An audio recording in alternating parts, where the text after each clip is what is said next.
ತಿರಲು ಲೋಕದ ಒಡೆಯನಂತೆ ಹಡಗಿನಿಂದಲೇ ಬಂದನಂತೆ ಕಡಲ ದಡೆಯಲಿ ನಿಂದನಂತೆ ವನಲಿ ಮಾಧ್ವರಿಗೊಳಿದನಂತೆ ಒಡೆಯ ಹಯವದನಂತೆ ಆವಕುಲವೋ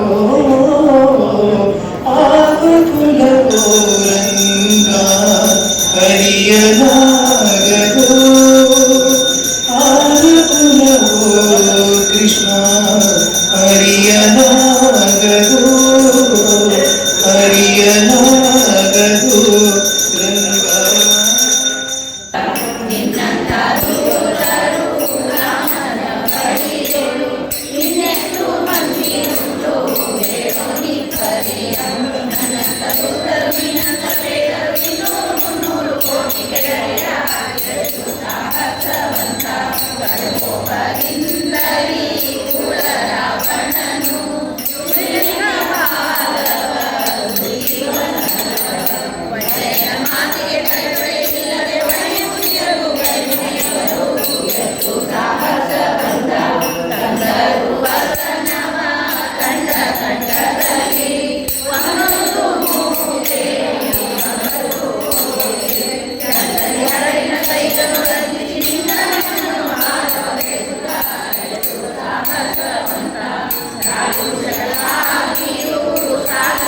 ದೃಷ್ಟಾಂತವನ್ನು ನಾವು ತಿಳಿದುಕೊಳ್ಳಬೇಕಂದ್ರೆ ನಾವೊಂದು ಪಾತ್ರೆಯಲ್ಲಿ ಅನ್ನವನ್ನು ಮಾಡ್ತಾ ಇರ್ತೇವೆ.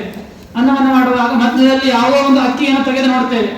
ತೆಗೆದು ನೋಡಿದಾಗ ಅಕ್ಕಿ ಬೆಂದಿದೆಯೋ ಇಲ್ಲೋ ನೋಡ್ತೇವೆ ಅಷ್ಟೇ. ಒಂದು ಅಕ್ಕಿಯನ್ನು ನೋಡಿದರೆ ಸಾಕು, ಆ ಅಕ್ಕಿ ಬೆಂದಿದ್ದರೆ ಅನ್ನ ಆಗಿದೆ ಅಂತ ಅರ್ಥ. ಒಂದು ಅಕ್ಕಿ ಬೆಂದಿಲ್ಲ ಅಂದ್ರೆ ಅನ್ನ ಆಗಿಲ್ಲ, ಯಾವುದೋ ಅಕ್ಕಿಯೂ ಬೆಂದಿಲ್ಲ ಅಂತ ಅರ್ಥ. ಹೀಗೆ ತಿಳಿದುಕೊಳ್ಳುವಂತೆ ಆ ರಾಜ ತಾನು ಹೇಳಿದ್ದು, ಒಂದು ವೇದವಾಕ್ಯ ಸುಳ್ಳಾದರೆ ಸಾಕು, ಎಲ್ಲಾ ವೇದವಾಕ್ಯಗಳು ಕೂಡ ಸುಳ್ಳು, ಅಪ್ರಮಾಣ ಅಂತ ಈ ರೀತಿಯಾಗಿ ಆ ರಾಜ ತಾನು ಹೇಳಿದಾಗ ಶ್ರೀಮದಾಚಾರ್ಯರು ತಾವು ವಿಚಾರವನ್ನು ತಿಳಿಸ್ತಾರೆ.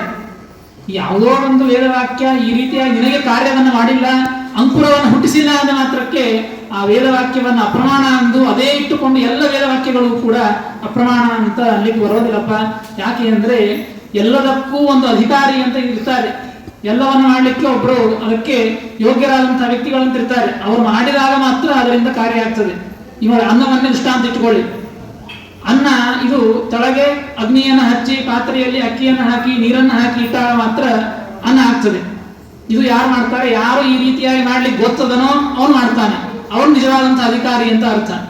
ಅದನ್ನು ಬಿಟ್ಟು ಯಾವನಿಗೆ ಅಕ್ಕಿ ಅಂದ್ರೆ ಗೊತ್ತಿಲ್ಲ, ಅಗ್ನಿ ಅಂದ್ರೆ ಗೊತ್ತಿಲ್ಲ, ಆ ಪಾತ್ರೆಯಲ್ಲಿ ನೀರು ಹಾಕಿ ಅನ್ನವನ್ನು ಮಾಡಬೇಕು ಅಂತ ಗೊತ್ತಿಲ್ಲ, ಅಂತಹ ವ್ಯಕ್ತಿಗೆ ಅಕ್ಕಿಯನ್ನು ಕೊಟ್ಟು ಬೇಯಿಸು ಅಂತಂದ್ರೆ ಹೇಗೆ ಬೇಯಿಸ್ಲಿಕ್ಕೆ ಆಗ್ತದೆ? ಹಾಗಾದ್ರೆ ಅಕ್ಕಿನೇ ಬೇಯೋದಿಲ್ಲ ಅಂತ ಅನ್ಲಿಕ್ಕೆ ಬರ್ತದ?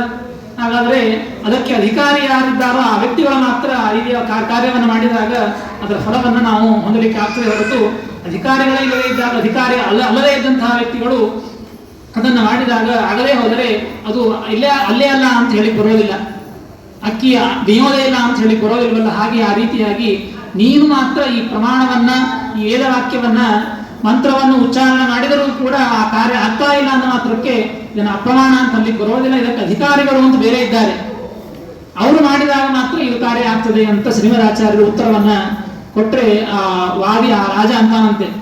ಸುಳ್ಳುಏನೋ ಕತಿ ಕಟ್ತಾ ಇದ್ದಾರೆ ಅಷ್ಟೇ ನೀವು. ಯಾಕೆ ಅಂದ್ರೆ ನೋಡಿ, ಯಾವ ವ್ಯಕ್ತಿಗಳು ಕೂಡ ವೇದವನ್ನು ಉಚ್ಚಾರಣೆ ಮಾಡಿದಾಗ ಏನೋ ಅಧಿಕಾರಿ ಅಧಿಕಾರಿ ಅಂತ ಹೇಳ್ತಾ ಇದ್ದೀರಿ. ಇಲ್ಲಿ ಅನ್ನ ಮಾಡೋರಿದ್ದಾರೆ, ಕಾಣಿಸ್ತದೆ, ಗೊತ್ತಾಗ್ತದೆ ನಮಗೆ ಅಧಿಕಾರಿಗಳು ಅಂತ ಹೇಳಿ. ಹಾಗೆ ವೇದವನ್ನು ಉಚ್ಚಾರಣೆ ಮಾಡಿ ಆ ಫಲವನ್ನು ಹೊಂದುವಂತಹ ಅಧಿಕಾರವನ್ನ ಎಲ್ಲೂ ಕಾಣೋದೇ ಇಲ್ಲ ಅಂದ ಮೇಲೆ ಅಂತಹ ಫಲ ಸಿಗೋದೇ ಇಲ್ಲ.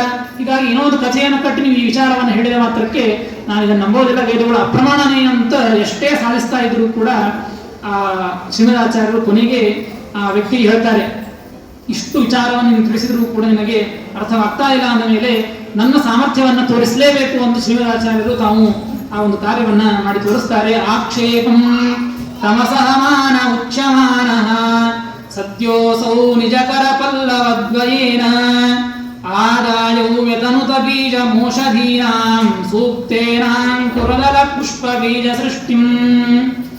ಆ ಶ್ರೀಮದಾಚಾರ್ಯರು ಇವನ ಆಕ್ಷೇಪಗಳು ಹುಚ್ಚುಚ್ಚಾದಂತಹ ಆಕ್ಷೇಪಗಳು.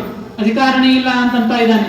ಅಧಿಕಾರಿ ನೀನು ಕಂಡಿಲ್ಲ ಅಷ್ಟೇ, ಆ ಅಧಿಕಾರಿಯನ್ನು ವೇದ ಮಂತ್ರವನ್ನು ಉಚ್ಚಾರಣೆ ಮಾಡಿ ಅಂಕುರವನ್ನ ಹುಟ್ಟಿಸುವಂತಹ ಸಾಮರ್ಥ್ಯವನ್ನ ಯಾರು ಹೊಂದಿಲ್ಲ ಅಷ್ಟೇ. ಅಷ್ಟು ಮಂತ್ರದ ಸಿದ್ಧಿಯನ್ನು ಯಾರು ಹೊಂದಿಲ್ಲ. ಯಾರು ಅಷ್ಟು ಮಂತ್ರದ ಪ್ರಭಾವವನ್ನು ಸಿದ್ಧಿಯನ್ನು ಹೊಂದಿ ಆ ಮಂತ್ರವನ್ನು ಉಚ್ಚಾರಣೆ ಮಾಡ್ತಾ ಅವಶ್ಯವಾಗಿ ಅದನ್ನು ಹಾಗೆ ಆಗ್ತದೆ ಅಂತ ಶ್ರೀಮದಾಚಾರ್ಯರು ನಮ್ಮ ಶಿಷ್ಯರ ಕಡೆಯಿಂದ ಹೆಸರು ಕಾಳನ್ನು ತರಿಸ್ತಾರಂತೆ. ಹೆಸರು ಕಾಳನ್ನು ತರಿಸಿ ನೋಡಿ, ಹೆಸರು ಕಾಳು ಅಂಕುರ ಬೆಳಿಬೇಕಂದ್ರೆ ನಾವು 2-3 ದಿವಸ ತಗೋತೇವೆ. ಮೊದಲಿಗೆ ನೀರಲ್ಲಿ ನೆನೆಸಿಟ್ಟು ಒಂದು ದಿವಸ ಆದ ಮೇಲೆ ಮತ್ತೆ ಅದನ್ನ ಬಟ್ಟೆಯಲ್ಲಿ ಕಟ್ಟಿ ಅದನ್ನ ಮುಂದೆ ಬಂದ್ರೆ ಬಂತು, ಇಲ್ಲಾಂದ್ರೆ ಇಲ್ಲ. ಅಷ್ಟಾದರೂ ಕೂಡ ಆ ರೀತಿಯಾಗಿ ನಾವು ಕಾಣ್ತೇವೆ. ಆದರೆ ಶ್ರೀಮದಾಚಾರ್ಯರು ಮಾತ್ರ ಯಾವ ನೀರಲ್ಲಿ ನೆನೆಸಲಿಲ್ಲ, ಯಾವ ಬಟ್ಟೆಯಲ್ಲಿ ಕಟ್ಟಲಿಲ್ಲ, ಒಂದೇ ಒಂದು ಕ್ಷಣದಲ್ಲಿ ಕೆಲವು ಸಮಯದಲ್ಲಿ ಮಾತ್ರ ಹೆಸರು ಕಾಳನ್ನು ತಮ್ಮ ಕೈಯಲ್ಲಿ ಇಟ್ಟುಕೊಂಡಿದ್ದಾರೆ. ಇಟ್ಟುಕೊಂಡು ಈ ಮಂತ್ರವನ್ನ ಉಚ್ಚಾರಣೆ ಮಾಡಿದ್ದಾರೆ. ಋಗ್ವೇದ ಸಂಹಿತೆಯ ಒಂದು 10ನೇ ಮಂಡಲದ ಮಂತ್ರ ಇದು. ಯಾ ಔಷಧಿ ಸರ್ವ ಪೂರ್ವಾಜಾತ ದೇವೇಭ್ಯ ಅಂತ ಆ ಮಂತ್ರವನ್ನ 2-3 ಮಂತ್ರಗಳಿವೆ. ಆ ಮಂತ್ರಗಳನ್ನ ಅಂದು ಕೂಡಲೇನೆ ಇದ್ದಕ್ಕಿದ್ದ ಕೈಯಲ್ಲೇನೆ ಹೆಸರು ಕಾಳುಗಳು ಅಂಕುರವನ್ನ ಮೊಳಕೆ ಬಿಟ್ಟಿದೆ ಅಂತೆ. ಮೊಳಕೆ ಬಿಟ್ಟು ಕೆಲವು ಮತ್ತೆ ಮಂತ್ರವನ್ನು ಉಚ್ಚಾರಣೆ ಮಾಡಿದಾಗ ಎಲೆಗಳು ಬಂದಿವೆ, ಮತ್ತೆ ಆ ಹೂವಾಗಿದೆ, ಮತ್ತೆ ಆ ಕಾಳುಗಳಾಗಲಿಕ್ಕೆ ಪ್ರಾರಂಭವಾಗಿದೆ ಅಂತೆ. ಏನೋ ಚಿಕ್ಕ ವಿಷಯ ಅಂತ ನಾವು ಅಂದುಕೊಂಡು ಬಿಡ್ತೇವೆ. ಆದರೆ ಇಷ್ಟು ಯಾವ ವ್ಯಕ್ತಿಗಳಿಂದಲೂ ಕೂಡ ಮಂತ್ರ ಉಚ್ಚಾರಣೆಯನ್ನ ಮಾಡಿ ಈ ರೀತಿಯಾದಂತಹ ಕಾರ್ಯವನ್ನ ಮಾಡಲಿಕ್ಕೆ ಅಷ್ಟು ಸುಲಭವಾದಂತಹ ಒಂದು ಕಾರ್ಯ ಅಲ್ಲ.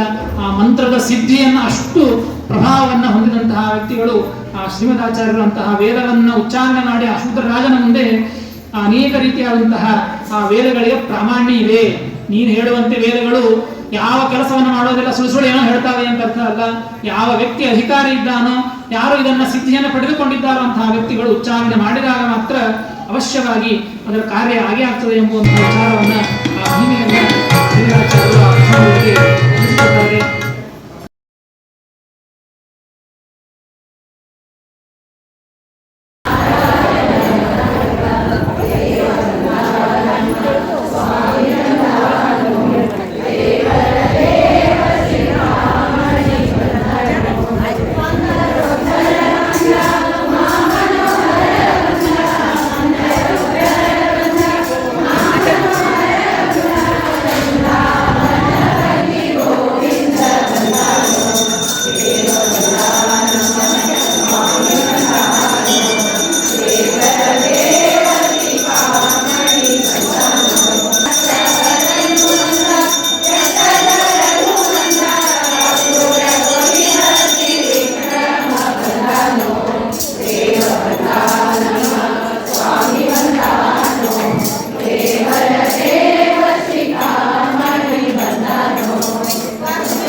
ಲಕ್ಷ್ಮೀ ಗೋವಿಂದ